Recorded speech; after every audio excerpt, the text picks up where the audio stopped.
Welcome to Forum at 360, the Raising of Alaska.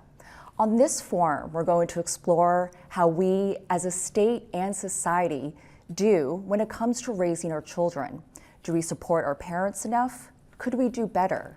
And what are the costs to society when we don't invest in children early? In order to do this, I'm joined by four guests. Steve SueWing is a parent and advocate for families. Patrick Sidmore is a planner for the Alaska Mental Health Board. He helped coordinate the Alaska Adverse Childhood Experiences Study.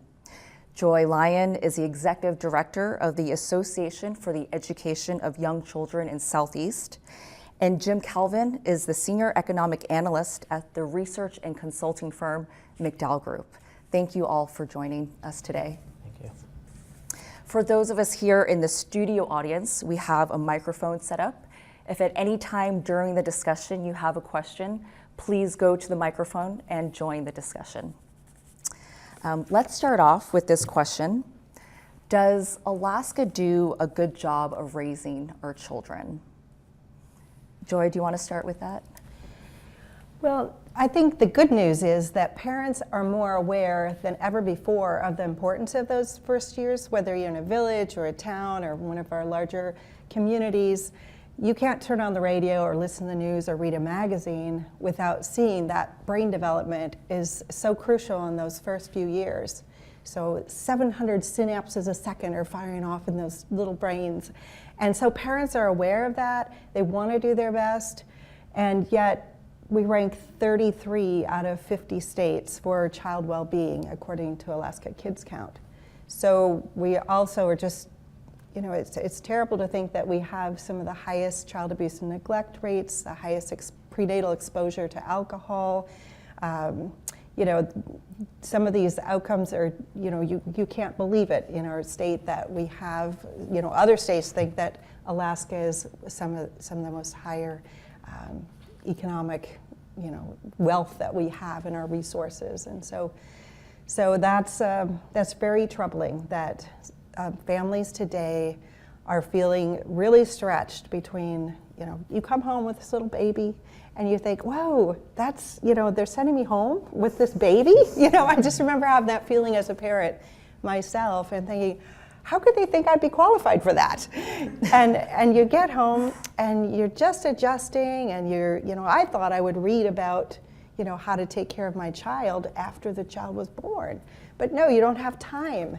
And so you're trying to find other parents, you're trying to, just learn about your baby, and then you've got to go back to work because 70% of parents, of children have older parents in the workforce. Because that's another a challenge that we have in Alaska is the high cost of living. So it requires people to get back to work as quickly as possible after the baby is born. So that creates a tremendous amount of stress for families. And who's going to take the child to childcare, or can we find childcare? And it's, I think that stress of being pulled apart between wanting to do the best for your child and then having all these other stressors in their life. And do you think that we have enough support in the state to allow us to be the best parents that we can for our children? Well, the good news is that because we're sometimes behind the pace of other states that have a lot of infrastructure for early childhood development, we can learn from the other states. We're one of 6 states that doesn't have a quality recognition improvement system in place to measure the quality of childcare and help parents, help those programs lift the quality of the program. One of 6 states that doesn't have a system in place for preschool, a universal preschool, voluntary preschool. So we can learn from other states, and yet we are really on the tail end. We still are. So we know what works. We know that if parents had the support in like other countries, all the other countries in the world, if they could stay home for that first 2 years and then alternate, the parents, And if they had like the Parents as Teachers program or home visiting program that helped support those parents and connect them to other parents and the community resources. And then if they had access to affordable, high quality childcare. Just 3 things, that's all we need. Seems so simple. I believe that all of you on this panel are parents yourself, right? Yes. Steve, you have some young children. Can you tell us about your family? I do, yep. I've got 2 sons. The oldest is Mead, and he's 6.5 years old. I think he's gonna be 14 next. And my second son, Atlas, is 3.5 years old. In your experience as a parent, what are some weaknesses when it comes to supporting parents? I think some of the key weaknesses I see is the availability of services and resources, and also the scope of resources and that are available to parents. You know, when we had our first son, you know, it was all we could do to put clothes on during the day at some point, and brush our teeth and feed ourselves. And so many times we have found those services that are available, but often you have to go to them. And so really meeting parents where it's going to be the easiest for them, I think, is a bit of a challenge. We were definitely, when we had our first son, we wanted to be involve parents as much as possible, and we sought out resources on a number of different levels. And we found them. You know, we found the New Parents Group, so that was applicable to us, but you know, the New Parents Group meets at 1 in the afternoon. That doesn't work for a working family. I was lucky enough to find a father's play group, but that only met once a week. Unfortunately, that met on a Saturday, so I was able to participate in that. My wife, you know, I think for women especially, there is a lot more services available, but the mother's breastfeeding group wasn't really applicable to her because she had a hard time breastfeeding and had a bunch of challenges associated with that, which also led to some serious postpartum depression in her life. And we sought out a number of different people, a number of different places, and finding resources to help her was a real struggle. She found little to no resources available. And then resource for us as a family, trying to cope with her struggles was also a very big challenge, and we had to seek those out on our own. So I think that we are fortunate that we made it through fairly successfully, but as 2 working parents that made a choice to have a child and wanted to be actively involved in that, whatever it took, we made that happen. But there's a lot of families, but for a number of reasons, that just can't get to those resources no matter how much they want them. Patrick, how about you? You're a parent as well. What are some things that you think could have helped you or could help you now? Well, I have 2 teenagers, a 15-year-old and a 13-year-old, and I will say that driving my 15-year-old to school this morning, we heard the public service announcement for this event, and she looked at me and said, "Are you an early childhood expert?" and she thought for a moment, and then she said, "Well, I guess that makes me your trainer." So I think that's true. She certainly played a role in that, along with my son Peter. I think one of the things that helped us tremendously was my wife was able to take both children to her work, to her office, for the first year until they walked. And so that allowed for a lot of time. It wasn't easy for my wife, but I think those are months that are so important for a child, and it was a true gift. And the employer who did that, just did a wonderful thing for us. Wow, yeah, that's amazing. I wish that there were more workplaces around the state that offered services, either childcare in the office or opportunity to bring in children. Joy, how about you? As a mother, when you're raising your children, your young children, what were some things that you wish you had or did have that were great? Well, my husband and I kind of alternated schedules a lot, and we pieced together different friends and neighbors, and that's what a lot of people are doing today.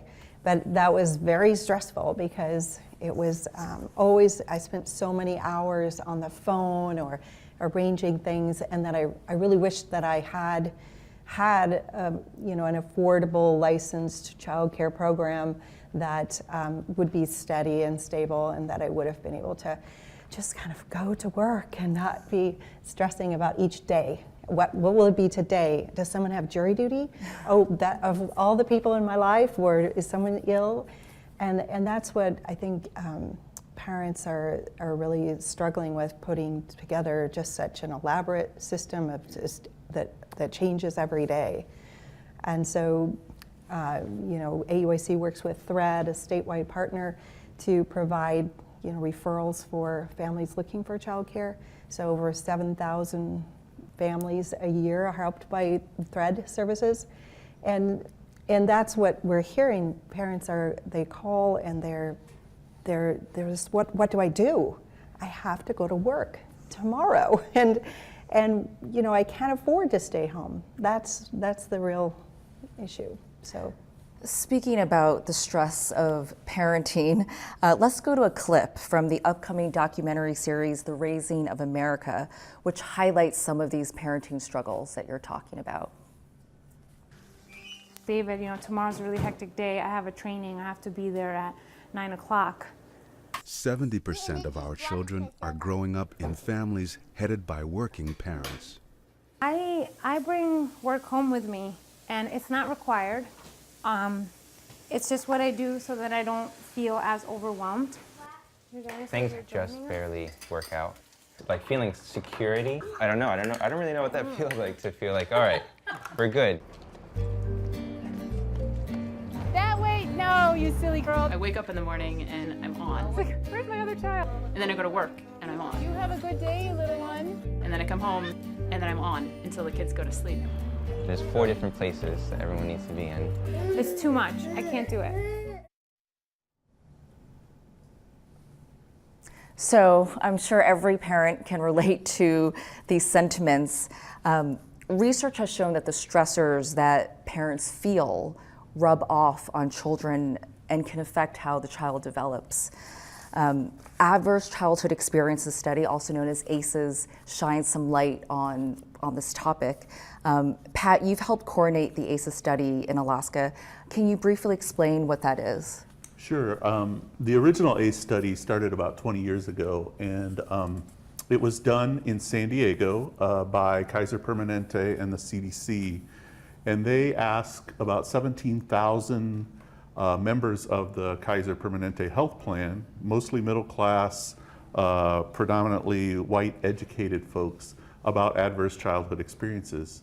They ask about abuse and neglect and what they called household dysfunction, such as separation or divorce, witnessing domestic violence, having an incarcerated family member, someone in the home might have mental illness or substance abuse. So they asked these questions, and then they began to track, because they had this audience in a health plan, this 17,000 people, and compare the outcomes. And what they found, first of all, was that in this, what they thought was really high functioning group, adverse childhood experiences were common. 2/3 of the people had at least one. And as they began to look at the outcomes, what they found was that the more adverse childhood experiences you have, the more likely you are to experience things like depression. And as it expanded out, it's true of smoking, of substance abuse, of cancer, of heart disease, of asthma, and on and on and on. At this point, there are about 80 studies that have been done from that group, and then about 20 states have asked these questions, and in 2013, Alaska became one of those states to ask our adults about adverse childhood experiences. And how does this study relate to early childhood and the development of children? Well, we know that in those first 3 years, the brain of a child, as Joy was saying, is developing just at a rapid pace, and throughout childhood. And what the neurologists have found is that those adverse experiences actually change the way the brain is structured. And so if a child is living in toxic stress, and that's stress all the time, they get a wash of chemicals, of cortisol or adrenaline, and it's much like we know about fetal alcohol spectrum disorder, where a child gets a wash of alcohol in their brain and it damages the brain. Well, these stress hormones can do the same thing. And as a result, the child may live in a world that's dangerous, and the lower levels of their brain, their fight, flight, or freeze, are triggered, and they live in that area. And so their ability to learn is hurt. And so when we started to put together a group to ask these questions, one of the groups we went to was the Department of Education, and those early childhood folks got it right away, and they helped participate in this, because if a child is living in that toxic environment, it's going to impact their health throughout their life. And when you mean health, is it just developmental or behavioral aspects of someone's life, or does it also translate into physical well-being as well? Yes, physical health. For example, the federal government picks 42 different health items to watch every 10 years. And of those 42, 28 have been linked to adverse childhood experiences. So it really crosses both the mind and the body, and can change the outcomes for people if they live in that toxic stress. Now, the other part of that is that some people live in that toxic stress and don't experience those outcomes. And that gets into a whole realm of resilience, and those community supports, those teachers, those ministers, those government programs that help reduce that stress and help provide positive feedback for children and families. That can have a big impact to thwart the negative path and make it more of a positive one. So when we talk about adverse childhood experiences, you named a few of them. Mm-hmm. I know that there can be good stress and bad stress, obviously. So what leads to those sorts of, like, is a parent leaving to go to work at 4 months, and maybe someone else can answer this, is that presenting stress on a child? I think it's the way that the parent is supported and the child is supported. So if that parent has access to a high quality program, that in effect becomes their extended family. You know, that you go, you see the other parents there, you get to know them, you maybe make a play date for Saturday with those group of families that you're seeing every day at the childcare. And if it's a high quality program, they're doing things to help strengthen the family. So they're having a parent night, or they're having a family night where everyone's welcome, and they have a different topic, and they might have, you know, a display of different child development information. There's someone that the family can go to as a resource. So they can say, well, I don't know what to do. My child will eat only peanut butter. What do I do? You know, then they can go and ask their child care provider, was this normal? And they have someone that they're seeing every day that they can kind of bounce these questions off of. So it's really important for that family to be surrounded by others, you know, a pediatrician that can listen to them, you know, if there's home visiting, like the Parents as Teachers, again, is a high, you know, evidence-based program that's kind of the gold standard for home visiting, and having that time for someone to listen to the challenges that you are is a huge stress, you know, reliever. Just someone to care and notice and listen, and then that helps parents come to their conclusions about what will be helpful for them. I think that in our society we have this upside down thinking. You know, we used to, like, Galileo thought that, you know, the sun orbited, I mean, before Galileo, the sun orbited the earth, and now we would just think that's so funny. But and that's the kind of thinking that we have to leave the family alone.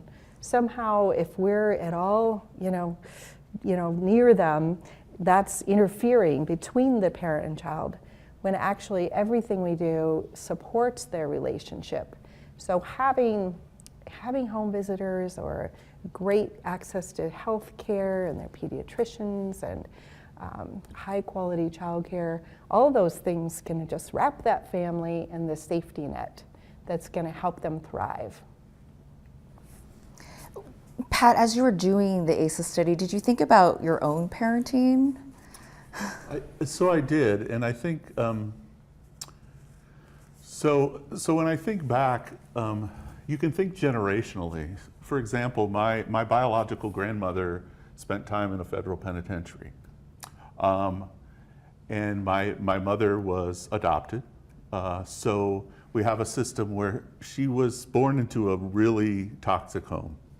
But quickly, she was adopted into a family that cared for her and raised her well. My father's father died when he was 14. His mother was diagnosed with terminal cancer, and the state came in and gave him a special license so he could drive to the hospital at age 14 to go visit her. And the church stepped in, and the teachers in the school stepped in. And those two got together with that background, and I'm fortunate that I have no adverse childhood experiences on the list. But that's a function of some luck, but it's also a function of some thoughtful government and community folks really making things work for children. And so while it's true, my daughter taught me a lot about early childhood, I think my parents, I think if you are raised in a situation where you're really cared for, that makes you a better caregiver when you become a parent. And so I think those things, there can be a positive or a negative feedback loop going forward. And as a reminder to the audience, if at any point you have a question for our panelists, feel free to go to the mic and ask. And so, okay, when we talk about these adverse childhood experiences, it could lead to things. What are some of the outcomes, the impacts to adults who've gone through these? Well, we know that people with high adverse childhood experiences scores, and we give people an ACE score, or the researchers did, based on one ACE for each type of adverse childhood experiences. So people with high ACE scores tend to die 20 to 25 years earlier. And that's for all sorts of reasons. And it begins almost immediately. So in one of the ACE studies, they looked at suicide attempts. And for people with high ACE scores, they were just much more likely to attempt suicide, like 18 times more likely than people with no adverse childhood experiences. In fact, there's a mathematical way that epidemiologists determine what's called the population attributable risk. And they say that for adolescents, 80% of suicide attempts can be tied back to adverse childhood experiences. In other words, if we eliminated all adverse childhood experiences, maybe a pipe dream, but still, we would eliminate 80% of adolescent suicide attempts. Okay, we have a question at the mic. Thank you for this great conversation. You have been talking about stressors for families and in particular working families. Can you talk about some opportunities for employers and businesses across the state for how they can be supporting working families and creating more family-friendly workplace policies? Thank you. Okay. Well, employers are a big piece of the puzzle, because we know that parents can't do it alone. They can't pay that entire cost of childcare alone.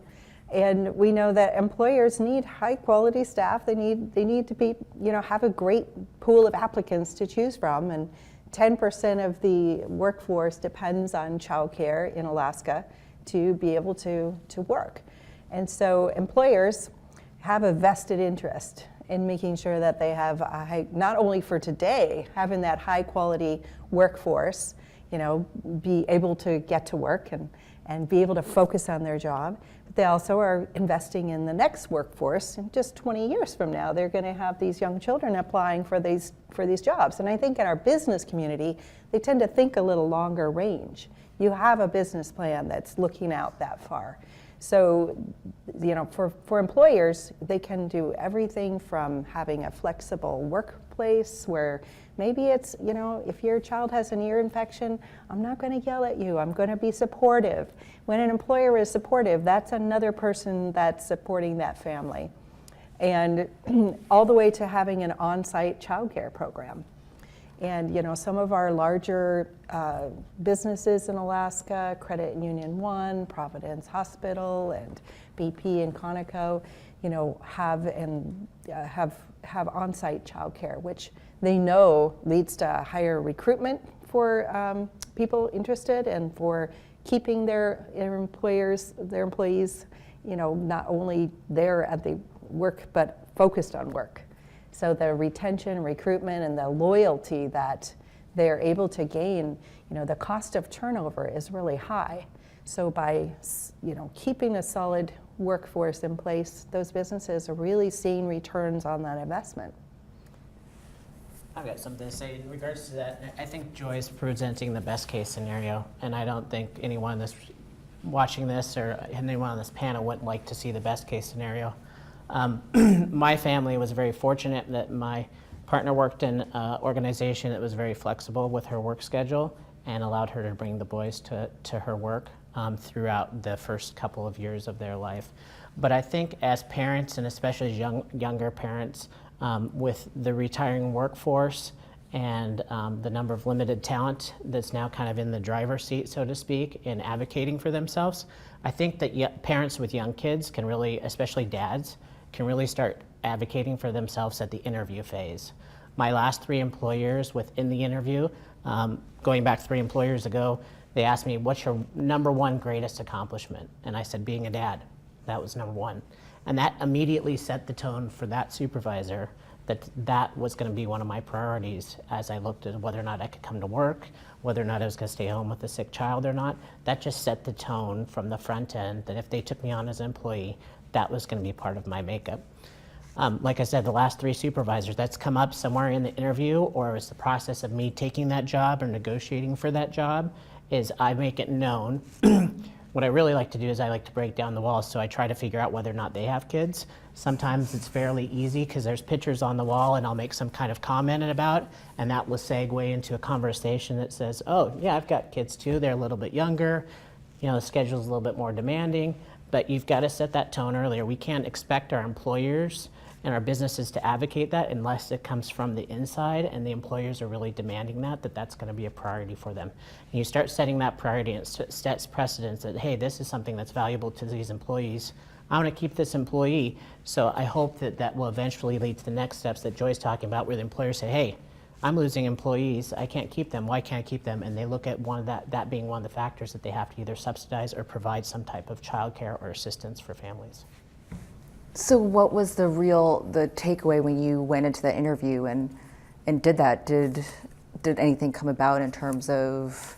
Oh yeah, the past three supervisors have been extremely flexible with my schedule. So whether I'm going to a parent-teacher conference or once a week I'm going to read at my son's classroom, or hey, I'm leaving early because you know, my wife's got an important meeting, she's been at home all day with the child sick. They've been very flexible with my work schedule. So I just set that as precedence from the starting point, that was going to be a priority for me. And if they wanted me as an employee, that was going to be part of the person that they were hiring. That's a really good idea.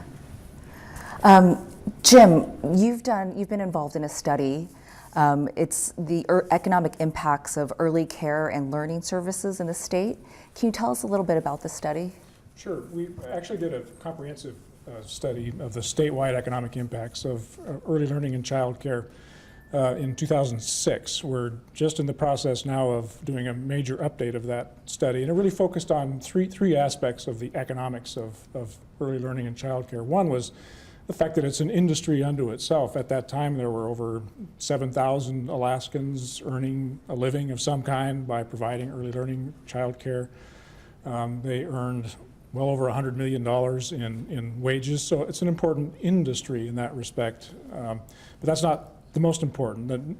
We also looked at just what the availability of child care can mean for a family to fully engage in the workforce. At that time, we'll have new numbers soon, there was 30,000 Alaskans that were able to join the workforce. And they earned a cumulative total of $1 billion in wages each year. In the absence of quality childcare and early learning opportunities, those folks would not have been in the labor force. Now, there's still many thousands more who would engage even more in the workforce and earn even more, and there's a great opportunity for us as a state and as an economy to take better advantage of that. But that's not the most important, I think. The most important economic aspect of this is the long-term outcomes for the children, and there's a growing body of evidence that suggests that there's a tremendous rate of return on the investment in early learning and quality care. It's a long-term investment, so sometimes it's hard to move the policy needle from where it is now to where it should be in terms of making the investment now, knowing that it's going to be 20 years down the road before this population of children moves into, has a greater opportunity of graduating from high school, of being successful in school, has much greater earnings opportunity over time, are much less likely to end up in the criminal justice system in some way. But like I said, there's a growing body of research suggests that spending on or investing in children at a young age reaps big dividends down the road.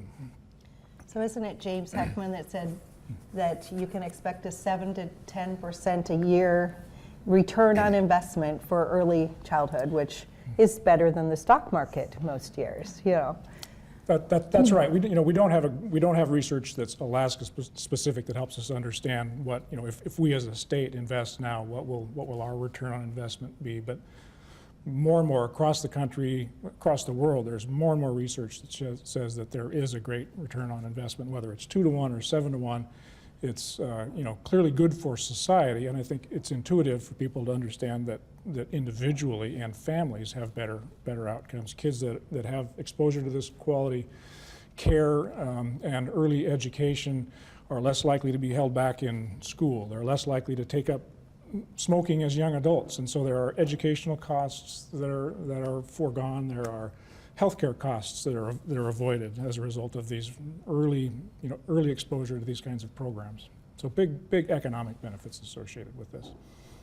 We have a question at the mic. We have a new administration, so let's say you were the new governor. What would be the one thing that you would like to see change, that you could change? Not something broad as in just say, fund all child care. If there was a true policy change specifically that you could make that would have the best return on investment around this issue, what would that be? We could be the first state in the nation to declare a family leave plan so that parents would have the opportunity to decide if they could take the first year or two and be there with their child. That would be a big goal. How about the rest of you? What do you guys think about that? Kind of a wish list. I think the parental leave one would be amazing. To think that we're the only nation, the only developed nation in the world that doesn't have a guaranteed, paid family leave plan. That's we take things for granted. That, you can't see your own culture because you're so in it, and we just think that there isn't a chance. But the rest of the world has figured this out. So it's taking that. Looking at how other countries are also, pulling into the lead ahead of us globally in our education because they are investing early. So I think that, looking at the things that are working in other countries and for us in Alaska, other states, and really not being behind, but getting out in front. We should be a leader in terms of our support for our children and families. I think as we think about economics and policy, we don't want to lose sight of the fact that we really have there's sort of a broken business model around providing child care services. When my kids were at that age, which was 20 years ago, I'm reminded how little things change over time. That our struggle was finding some stability in the child care world. We would have kids, introduce kids to certain settings, and kids would get emotionally attached to their caregivers. But there's just this disconnect between the cost of a business providing services and paying a decent wage to their employees and what parents can afford to pay, that there would be this revolving door of businesses opening and closing and opening and closing. And for us, our big stress was, having to reestablish relationships with new caregivers about once every year and a half or something, because this business was unable to make it because it's a broken business model. We don't, as a society, place enough value on what our child care providers are doing for us, and we're still not there as a society yet. We just don't. We place great value on K through 12 education, but we're not to the point where we see that we need to place the same value and make the same investment on early education. Until then, I think we're going to continue to really struggle with really low wages paid in this sector, and a revolving door of good people, but they've got to earn a living as well, and just a source of a great deal of stress for parents who next month they may have to go look for another child care provider because the one that they've come to depend on can't make it. They have to close their doors and move on. And that reminds me of I've got a little bit more achievable or shorter term goal for the governor is what's really turning around that being able to have a stable and high quality childcare is the quality recognition improvement system, Learn and Grow, which is just in development in Alaska. And that is going to be the way that support can come to the programs. Parents will be able to know what quality they're looking at. Programs will have real achievable ways to increase the quality of the program. And then policymakers can see, oh, if I invest here, then I'm going to see that quality and sustainability grow. And within that, the wage incentives, we have piloting 3 communities are piloting wage incentives now. Anchorage has Roots Awards, where the early childhood teachers can get up to $5,000 a year if they have a bachelor's degree and other qualifications. And that has stabilized down to an 18% turnover rate, whereas statewide we have about a 46% turnover rate in child care teachers. And in Juneau, the city and borough of Juneau have invested in the Hearts Initiative, which is a very similar education awards and as the Roots Awards. And that has turned from a 97% turnover rate down to a 25% turnover rate. And it's really, both of those have lifted the teacher education levels by 25% in Anchorage, and from 1 teacher in 7 being qualified, meeting minimum qualifications, to 1 teacher in 4. So those are really effective, really, really fairly economical. It's an investment of about $36 a year per child to those programs. And then another community, through support from Best Beginnings, which is another statewide organization for early childhood, is piloting in Wrangell. So that's just started. Wow. So 3 communities, large, medium, and small, are piloting these, and the governor could really be looking at that. I don't really want to give unsolicited advice, but as a parent, I think that the real struggle, the word investment doesn't mean, what's going to be in the education budget for next year or the following year. The term investment really means vision, and I hope that the governor has got his hands full, but I hope he has some vision that we really do need to make this long-term investment. And as a parent of a child that's just entered the school system fairly recently, and watching that class size expand, watching this young teacher who came up from Minnesota who has a ton of potential be worn down by the demands of her classroom. And she's mobile. She will go somewhere else, and she's not going to be staying here. So that investment goes beyond just, that investment goes in many different directions, but a long-term investment, long-term vision. The thing that's most frustrating is when I see the reports of the permanent fund. We just hit a record of $51 billion. Most states don't have money, so there is an excuse not to fund education. There is an excuse not to have that long-term vision. There is an excuse to chase teachers away to another state or chase working families away to another state. And we have that resource in the state, and hopefully that there can be some kind of long-term vision put forth that we're actually going to make that investment in the Alaskans that are the Alaskans of today. It's not the Alaskans of tomorrow. They live here, they eat here, they breathe here, they need to succeed here. And unless we can step forward and really have a visionary process, a way to use that asset that we have, we're not setting ourselves up for the success that we really could be having. And when we talk about investment, as Jim mentioned, we do invest not enough in the K through 12 years, but what are the dollars that are going into those early years? It seems like that's where we should be pointing more investment towards. Is that something you would agree with? The 0 through 4 years? Yeah, very much so. And all the research keeps telling us that. But it's like, when are we going to actually act on it?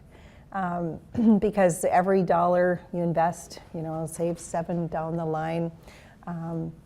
And, yet we're not funding early care and learning in our state. So some things like, for example, Imagination Library, Dolly Parton started that book. Children get a book in the mail every month. $30 a year to enroll a child in that. And we now have over 22,000 children, over 40% of the children in the state.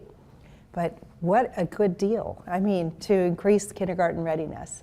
And yet even $30 a year, we're just like, oh, please, and it's really hard. And even that is matched with local sponsors. So the state really could really make a really good return on their investment, in these small ways. And there's so many, we know what works, and we have the systems in place, and I don't know what is holding us back.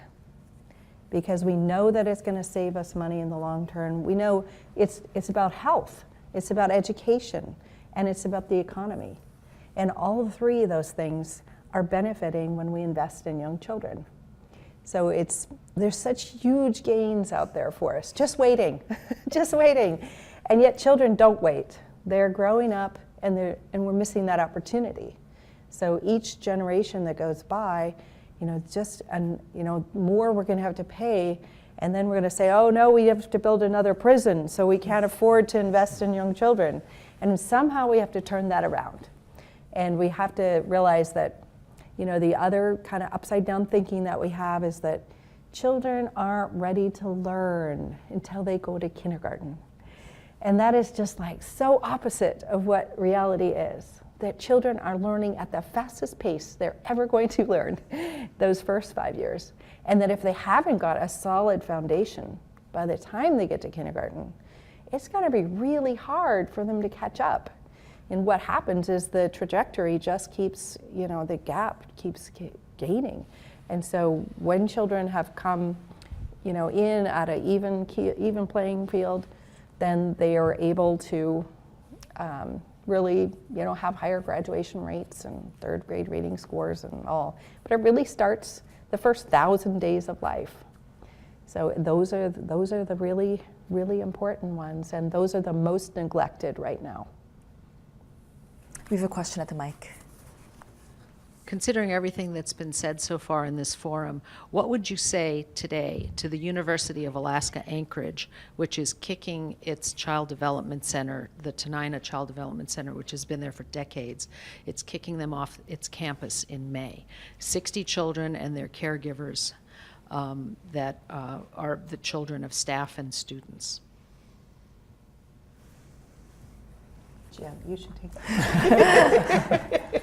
I think it's a symptomatic of what we'll be addressing from a statewide level as we deal with declining oil revenues, and whether that's a short-term phenomenon or longer term, but it's a difficult thing to think collectively about looking past a crisis that's right in front of us to think about the long term. The university is facing a $15 million budget gap statewide this year. So they've got to do something, which is a reflection of our willingness as a state to invest in higher education.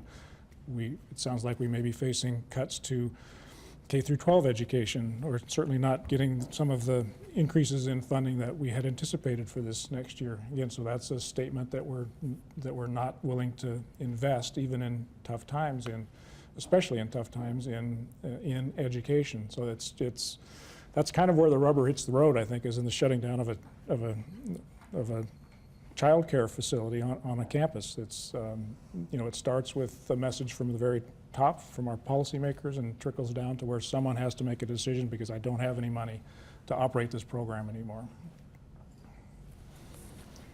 And that's just so unfortunate because, again, it's that the students that are learning to be early childhood educators are the lab schools across the country are a really important part of teacher education. So the early childhood workforce, having that opportunity of having the lab schools and being able to have their coursework and have real hands-on experience at the same time. So it's not just about their students and their faculty having access to the quality childcare, but also in their teacher education, their early childhood program. I think it's a function of how we think of a budget, and we're willing to save money here, not realizing or not thinking that we're going to increase costs over here. And so we get focused on narrow budgets, and all of a sudden our corrections budget goes up. And we do this all the time. And I think that's, if I were to say to the governor, it would be to look at that broader picture. We have to have leadership that does that. And the other thing is to look at what communities are doing, because communities are way ahead of the state on this. I think of the Mat-Su Health Foundation and their efforts around supporting families. I think of Kotzebue in the schools really trying to support kids. It's happening in Homer, it's happening all over the state, and communities are leading the way. We have another question. This is a really interesting discussion, and in part because I work for the military. And in fact, Joy and I just recently toured the child care centers on base up at in Anchorage, and we're astounded at the amazing quality.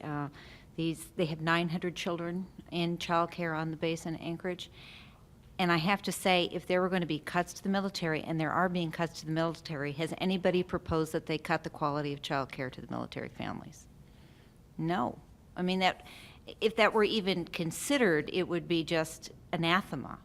And yet, here, it's okay outside that military community to say those families aren't important, even though we all honor the military and honor their families and know how important it is that they have adequate child care. So there really is that, how the world should be in terms of child care, and how unfortunately it actually is, where it is now a low priority for expenditure when it really should be a high priority. So less of a question and more of a comment. So thanks. Thank you. But 25 years ago, the military had some of the worst child care in the country. And with the turnover rates were like 300%. And in 1989, they passed the Military Child Care Act. And then within just a few short years, they totally brought up the quality of the programs.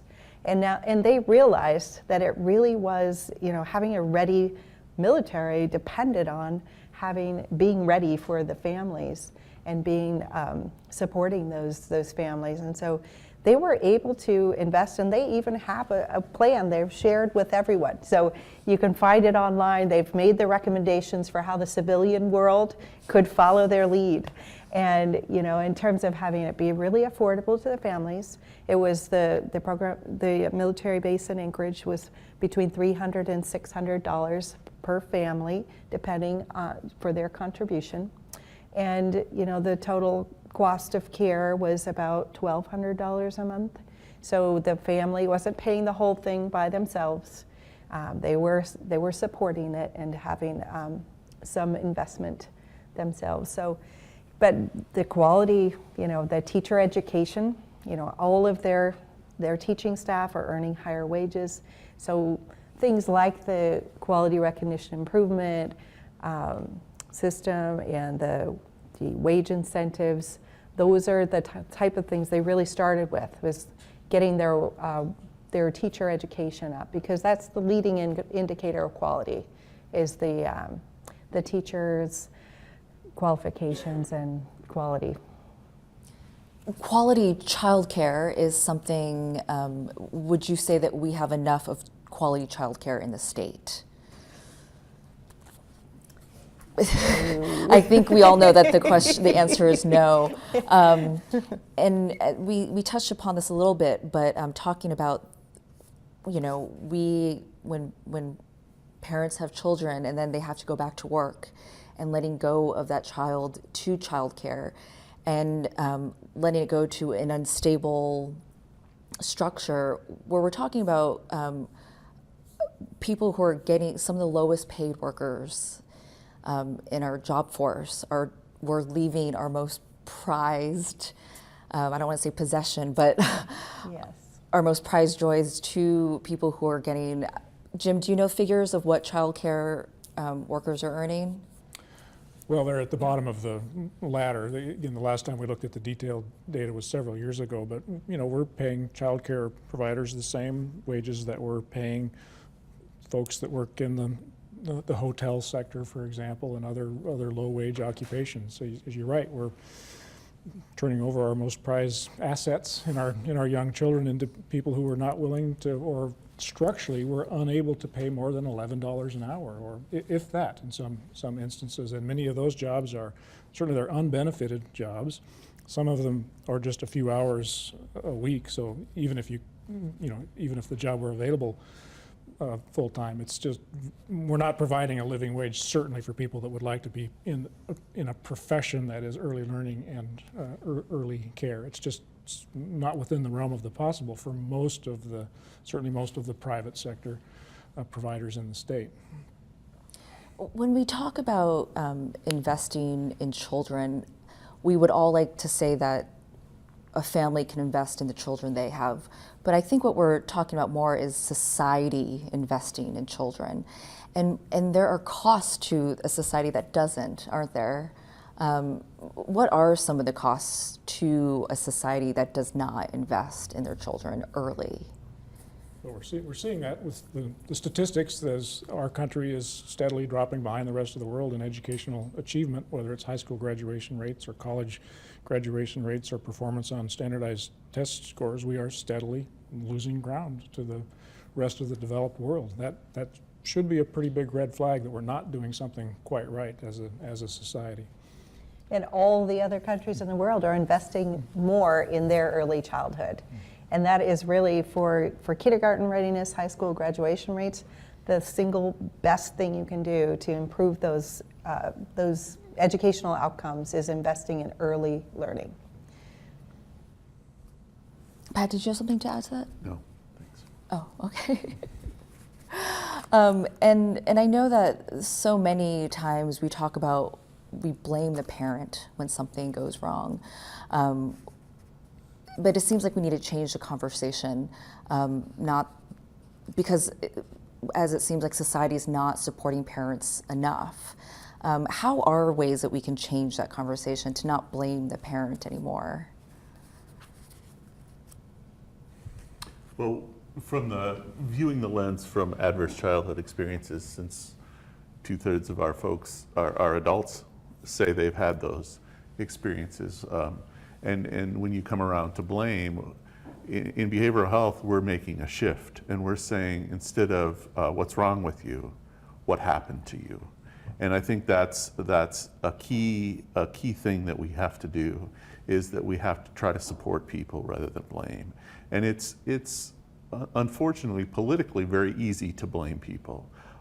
It's much harder when you dig in and you find out people's stories and find out what's going on, because then you see that if the community wraps around them, that the outcomes will change and improve. And again, I go back, the community is involved in every child, and frankly, when I send my children to school, I want the kids that are sitting next to them in school to come from families that are supported and have been able to care for their children and have been able to have good jobs, that's a benefit to me and my children too. So I think we have to think broader. We have to think of the community rather than just our own children and what we do for them. Can we think of just one brief way of how can we support parents more so that they can in turn raise their young children to become productive, creative members of society? Briefly, Joy, can you tell us one way we can support our parents more? Well, I have my 3 ways, having the opportunity to have more time with their children at home before going back to work, having that support, like a home visiting parents as teachers program that has that support, that the whole family getting on the same page, so that it isn't the 2 parents sort of disagreeing about how to raise their child, but having the same information, the same support to help them work together and strengthen that family unit. And then thirdly, having that supportive workforce and that strong, that kind of community-based program that they have connections with other families and could be their extended family or their extended family at preschool or childcare. Thank you so much. That's all the time we have for the forum today. Can we thank our audience? Can we thank our guests, please?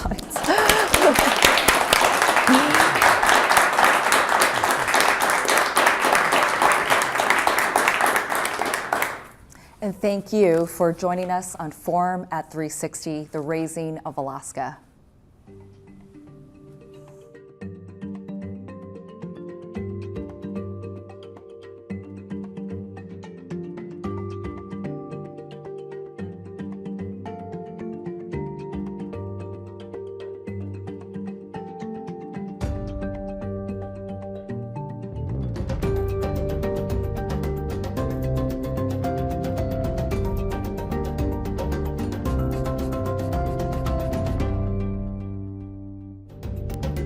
Funding for Forum at 360 comes from JRE Juneau Real Estate, LG Rayfeld Mertz LLC, Alaska Airlines, Fjord Flying Service, and Joe and Darla Buck.